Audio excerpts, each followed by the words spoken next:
세 가지로 말씀드릴 수 있겠는데요. 우선 잘못을 인정하지 않는 민주당, 또 약속을 지키지 않는 문 대통령에 대한 책임을 묻는 선거다 이렇게 말씀드리고 싶습니다. 뭐 앞에서도 이야기했습니다마는 이번 선거는 성추행으로 나타난 선거입니다.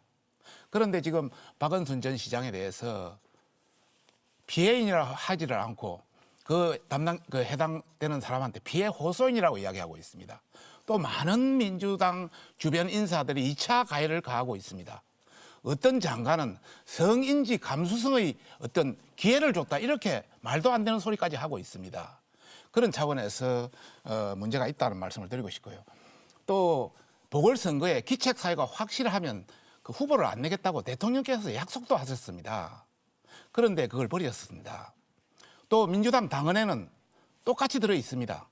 그런데도 민주당 당헌 당규에 보면 3분의 1, 제적 3분의 1 이상 과반수 찬성으로 그걸 바꾸도록 돼 있는데 26% 찬성, 26% 참여했습니다. 당원이. 그래가지고 바꿔버렸습니다. 이렇게 당헌 당규도 지키지 않는 어떤 당을 또 집권 여당을 청와대를 어떻게 믿겠습니까? 그런 차원에서 말씀드리고 싶고요. 두 번째는 지난 10년 동안 박원순 시장이 서울시정을 담당했습니다. 저희들은 잃어버린 10년이라 생각하고 있습니다. 서울시의 삶의 질의, 경쟁력도 여러 세계 평가 기관들이 낮아졌다고 평가하고 있습니다. 네. 또 여러 가지 어떤 경쟁력이라든지 경제라든지 또 양극화, 뭐 주택 가격이라든지 교육이라든지 이런 양극화도 심해졌습니다. 거기에 더불어서 마지막 한 가지만 더 든다면은 내년 선거는 정말 대한민국 운명을 가르는 전초전입니다. 그러다 보니까 지금 여권에서는 모든 수단을 다 동원할 것이다. 특히 뭐 4차 지원금도 이야기도 나오고 또 손실보상금 이야기도 많이 나오고 있습니다. 돈도 퍼볼 것이고 미디어도 총동원할 것이기 때문에 저희들은 걱정하고 있습니다. 어떤 서울 시민 여러분께서 정확하게 잘 판단하실 걸로 저희는 믿고 있습니다. 여론조사가 저렇게 이야기 나왔는데요. 연초에 여러 여론조사들이 많이 있었습니다. 그 한국갤럽이라든지 조선일보 칸타타 코리아라든지 뭐 이런 데서 있었는데 그걸 보면 정권 심판이 보통 55% 내외고 그다음에 정권 안정 이런 차원에서 보통 35% 내외 정도였습니다. 그러니까 가장 최근에 발표된 게 오늘 공개된 저 자료인데요. 저 자료가 그 네 군데에서 이루어졌어요. 한국 리서치, 코리아 리서치 한 네 군데에서 공동으로 했는데 전국은 41% 똑같았습니다. 그 서울은 저하고 좀 반대. 서울은 정권 심판론이 44, 안정론이 37 나왔습니다. 그렇게 이제 해서 아직은 정권 심판론이 좀 우세하다 이런 말씀을 드리고 싶고요. 전국적으로는 거의 같은 수준으로 지금 되고 있다 이런 말씀을 드리고 싶습니다.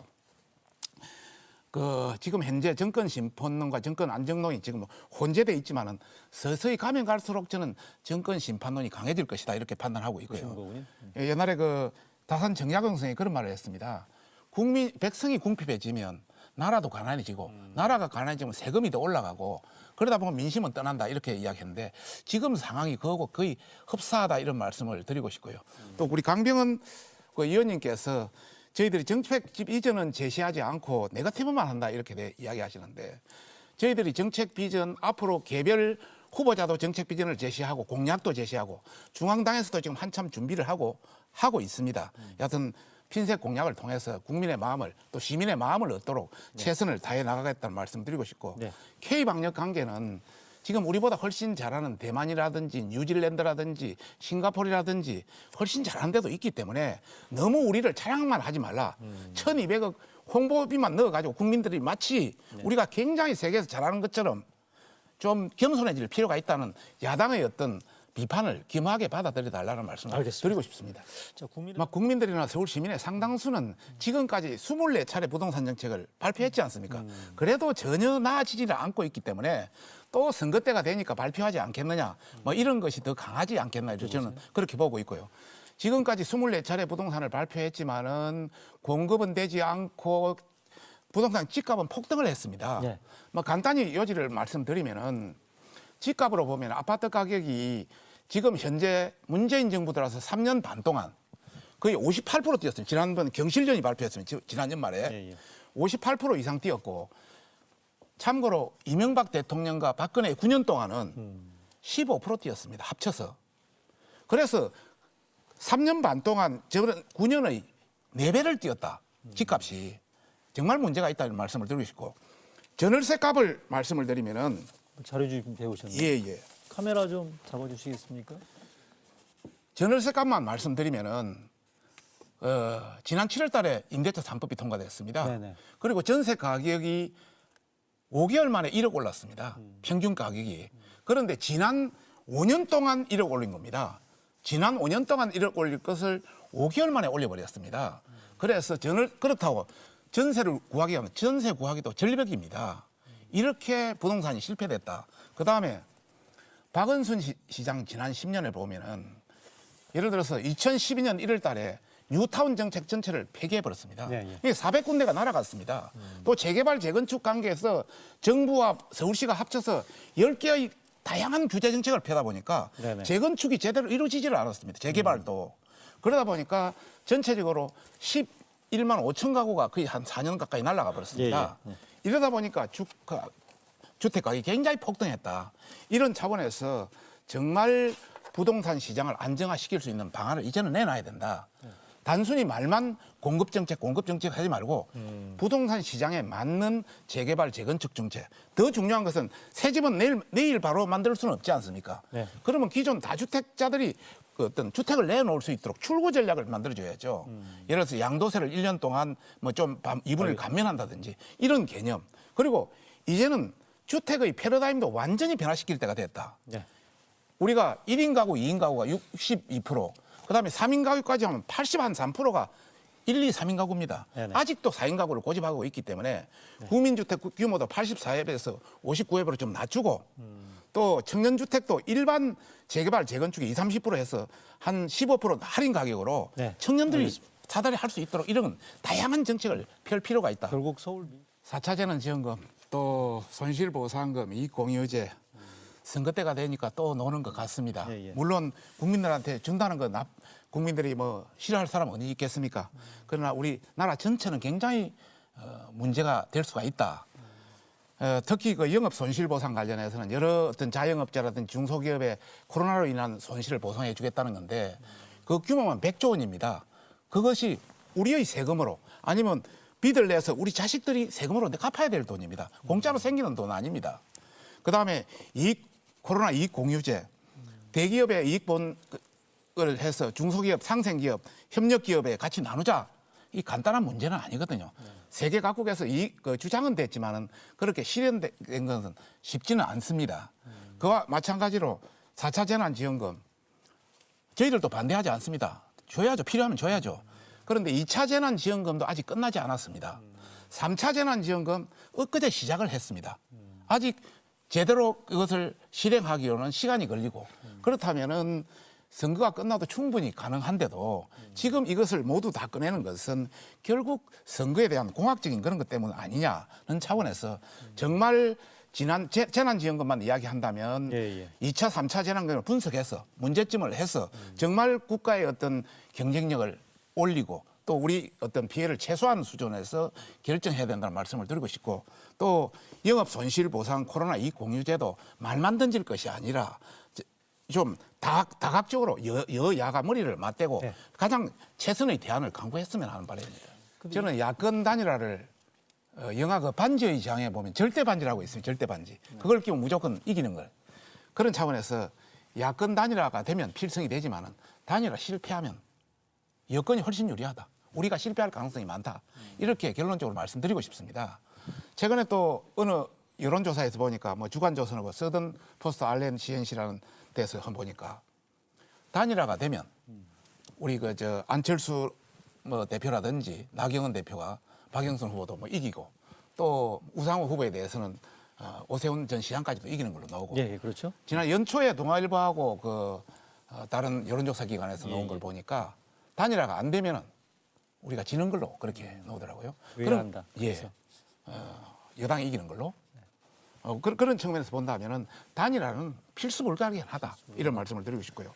단일화 방식에 대해서 지금 뭐 여러 대표님들 이야기가 나오셨는데 안철수 대표님은 지금 입당이라든지 합당을 하지 않고 그냥 무소속으로 받아들여서 원샷 단일화를 하자 이렇게 말씀을 하고 있습니다. 우리 내부에서도 여러 가지 이야기는 있습니다. 그러나 상당수 사람들은 지금 몇 가지 이유로 문제 제기를 하고 있고 또 여러 가지 어떤 앞으로 협상을 통해서 좀 잘 됐으면 좋겠다는 것이 바람입니다. 우선 우리 당헌 당규상에 짧게 일단 예, 예. 이태규 의원 질문. 당헌 당규상에 책임 당헌만 이게 나오게 돼 있습니다. 후보자로. 예, 예. 그러다 보니까 이거 당헌 당규를 변경해야 되는데 예. 상임전국위원회 전국위원회도 해야 되고 당헌을 변경하려면 당헌 전당대회까지 해야 됩니다. 한 사람을 위해서 이렇게 할 수는 없다. 그렇군요. 두 번째는 지난 2011년도 보면은 박은순, 박영선 또 그 당시 최규혁 씨라고 삼자 단일을 했지 않습니까? 네. 민주당 대표, 민노당. 무소속 대표 했는데 그 당시 경선에 상당히 그 흥미를 끌었기 때문에 이번에도 우리 국민의힘 대표하고 서로 안철수 대표님하고 네. 서로 붙는다면은 상당히 어떤 경선의 흥행 면에서도 괜찮다. 그리고 지금 현재 우리 14명이 나왔지 않습니까? 오늘 바로 그 면접이 있습니다. 오늘. 네. 그리고 2일 후에 예비 경선 후보자가 결정됩니다. 예. 그리고 2월 5일 날 4명이 최종 경선 후보자가 결정되고 3월 4일 날 최종 마지막 한 명이 정해져요. 결정되기 예. 때문에 저는 우리 안철수 대표님한테 꼭 들어오시려면 2월 5일 정도 내에서 충분히 결정해 주면 3월 4일까지 와서 당내에서 경쟁할 수 있다. 거기 되지 않는다면 뭐 1대1로 붙어서 마지막에 그것도 하나의 어떤 흥행면에서 괜찮기 때문에 좀 호랑이를 잡으려면 호랑이 불에 들어가야 되지 않습니까? 알겠습니다. 그런 자, 차원에서 좀 전향적으로 검토해 달라. 야, 말씀드립니다. 요거는 모든 사람은 자기 입장에서 유리하게 생각하지 않겠습니까? 그럼 누구나 마찬가지다.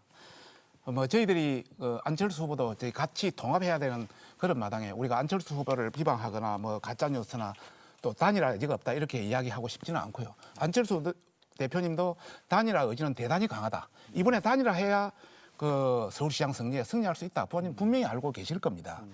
그런 관점에서 중간에 우리 당으로 들어오는 것이 낫냐. 뭐 안철수 대표 입장에서는 버니 샌더스 같이 미국의 이번에 그게 오픈 경선이라는 오픈 거 경선 아니에요? 네. 그런 쪽으로 이제 이야기를 하시는 거고 우리 입장에서는 여러 가지 어떤 당헌 당규 비대위원회 모든 것을 다 통과하고 우리 내부도 지금 전체 어떤 합의가 안 되는데 네.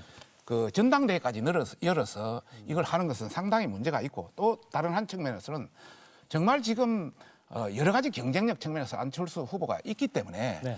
우리 당 후보의 1대1로 붙여도 충분히 저는 이길 수 있다고 봅니다. 뭐 우리 당 후보를 그 해석한 게 아니라 어느 것이 이길 수 있다고 뭐 확정시키지는 못하겠지만은 네네. 그 정도 용기는 가질 수 있다고 봅니다.